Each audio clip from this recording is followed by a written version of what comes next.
Hey, how you doing? And welcome back to this week's video blog. I'm supposed to mention that here it is, what is it, May 31st, and I've got a Christmas luau shirt on. So you might want to put your trees up and let's get going. It's going to be here sooner than you think. What this blog is going to be called is it's called More About the Fat Switch. Okay, I talked about the fat switch last time, and no sooner do you say something about something than all of a sudden you remember, oh, I wanted to say, I wanted to say, I wanted to say, and so there we are. Realistically, one of the things that's the big problem is that the majority of people that come into this office aren't real healthy. And so healthy bodies generally tend to be unhealthy, and any sort of repair or recovery tends to be unhealthy, not the normal thing, and causing some problems here. So let's see if we can't get a little more on this fat switch here, right? So I did finally get to writing, so I'm going to read from this. It should be pointed out that it might take a while to throw the fat switch, so I tried that one day and I didn't lose any weight, so it didn't work. So it might take a while. And that is to get your body to convert all that stored fat into ketone bodies and burn that for energy instead of glucose and carbohydrates, right? As long as there's glucose and sugar, it's going to default and burn that, and it's not going to do much with the ketone bodies. So that has to be eliminated, which we talked about last time. So some might say it's been 3 days since they've eaten any sugar or carbohydrates, and yes, some change is beginning. But keep in mind, sugar, that is glucose, has not been converted to fat, can be stored not only in the fat cells, but in the organs and muscle tissues as well. Ah, wow. You keep in mind, as soon as you start eating the sugar and you got the glucose and stuff like that, your body has to do something with it. It doesn't eliminate it. It'd be nice if you just went to the bathroom and got rid of it. It stores it. So the insulin is responsible for storing it, and it will store it wherever it can. So the more fat you have, the more glucose that is stored and released for energy rather than converting fat into ketone bodies for energy. So it's like, yes, I quit eating carbohydrates for 3 days, but it didn't work. Your body is going to convert your muscle tissue, a number of other things, and it's going to pull sugar out of the fat cells that you have. So if you're 40, 50, 60 pounds overweight, that's a lot of sugar. That's a lot of glucose. It's going to take a while, right? So here's an interesting thing. There are such things, and I thought this was pretty funny when I heard it, but there's happy fat cells and there's angry fat cells, right? So it's another thought, and there's a difference between, like we said, happy fat cells and angry fat cells. Happy fat cells will gladly continue to take up glucose and store fat, right? As far as that goes. Whereas the angry fat cells say, you know what? We're not doing this anymore. Put it someplace else. Get lost. We're not storing any more fat. So typically these extra storage places are the organs and muscles of the body, like the liver, the heart, the kidneys, and so on and so on. You've heard of people that have non-alcoholic fatty liver disease, and they're very diabetic, and that is from all the sugar, all the glucose that's been stored in the liver. It gets stored in the heart. It gets stored in the organs. It gets stored everywhere. The skin tags, the surface of the skin, and all the rest of the stuff. In addition to this, like we said, the body will deposit glucose in the skin, forming skin tags, and that black velvety deposit. You'll see some people with like a velvetyness, black velvety around the eyes, in the elbows, behind the knees, and things along those particular lines. That's all stored sugar. Now, I have an opinion, and I haven't read this anyplace, but my opinion is that the body will also grow new tissue to handle and store glucose. New tissue. It will grow new tissue. It is thought that sugar feeds cancer cells, right? That's what we're talking about. We're talking about neoplastic growth. We're talking about tumors, right? And people say, oh yeah, sugar feeds the cancer cells, but I'm not so sure that sugar didn't create the cancer cell in the first place as a depository for all of that excess glucose and sugar and all the rest of the stuff. It's something to think about. You heard it here first.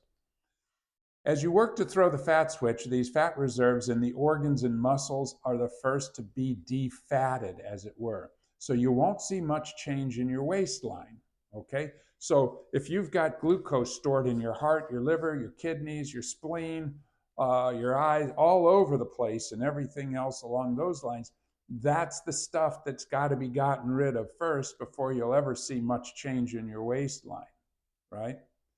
So that type of fat is called visceral fat, the stuff that's stored in the viscera and the organs and stuff, and it is far more dangerous than subdermal fat, which is like when you grab your belly and you feel a little something. It's unsightly, but it's not particularly dangerous to your health and overall well-being, right? So let's look at liposuction, cool sculpting, and all that other stuff. Now, keep in mind that we are all born with a set number of fat cells. So when you get fat, you don't grow new fat cells. The fat cells that you have grow and expand. That's not to say you don't create new cells and new tissue to store the sugar, but you have a finite number of fat cells and they get bigger or they shrink, and that's it. So when we get fat, they get bigger and bigger. A number of years ago, I saw an MRI that was pretty interesting. They did like a cross section through a person. And when you looked at the subdermal fat on this person, it was maybe about that thick. But you also looked and you saw fat around all of the internal organs as well. So they took this person and they did liposuction, and they did a radical procedure. I think they might have taken 20%, 25%, maybe 30% of the fat off of his waist, which is real dangerous and stupid anyhow. Then they redid the MRI, and sure enough, the fat underneath the skin was much, much thinner.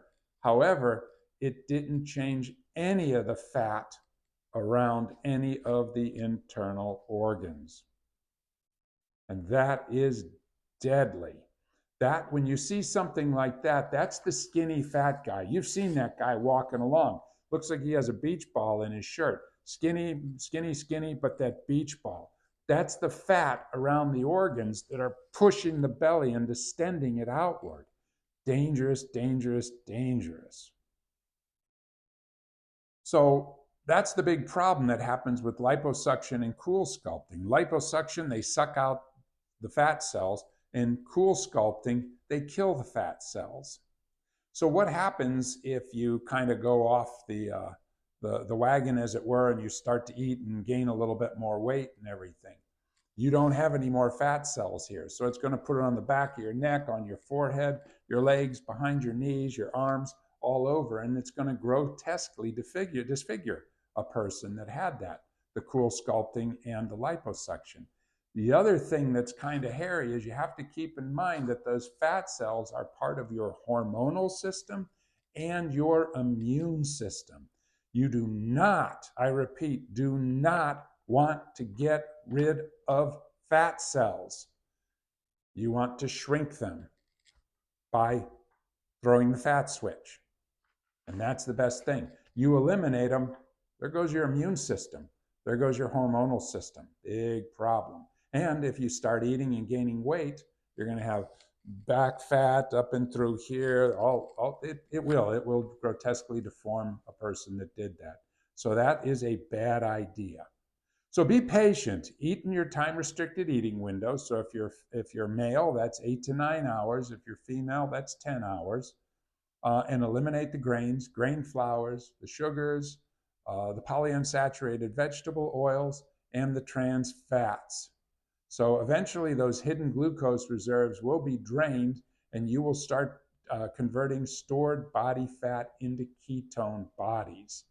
But it's going to take a while. Like I didn't show that in the video I did last time, that you also have sugar stored in the fat or glucose and all the rest of the stuff. All that stuff has to go. So as soon as you don't eat any, it's going to start to pull it out of those tissues. And it's like, oh gosh, this is taking forever.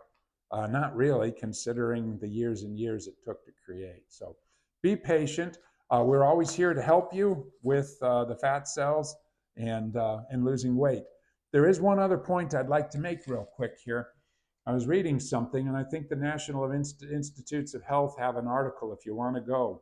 So if you're a person who struggles with your overall cholesterol, it's too high. A bunch of studies have come out that show if you eat 4 Brazil nuts a month, just 4 Brazil nuts a month, right? Just 4, that you can lose up to about 20 points of your low density lipoproteins, or your LDL cholesterol and stuff could bring your stuff down. 4, just 4 Brazil nuts, raw Brazil nuts, 1 time a month. So find those articles. I can get those articles for you if you want to see if that's something that would help you out. But that's your little pro tip for today. So be patient, eat a few Brazil nuts a month, and we'll see you later. All right, see you next week. If you think about it, hit like, hit subscribe, tell the world. Dr. Dave's here. You'll notice this is all a different color. We had the B side of our office painted and decorated. You're more than welcome to come check that out too. All right, we'll see you later.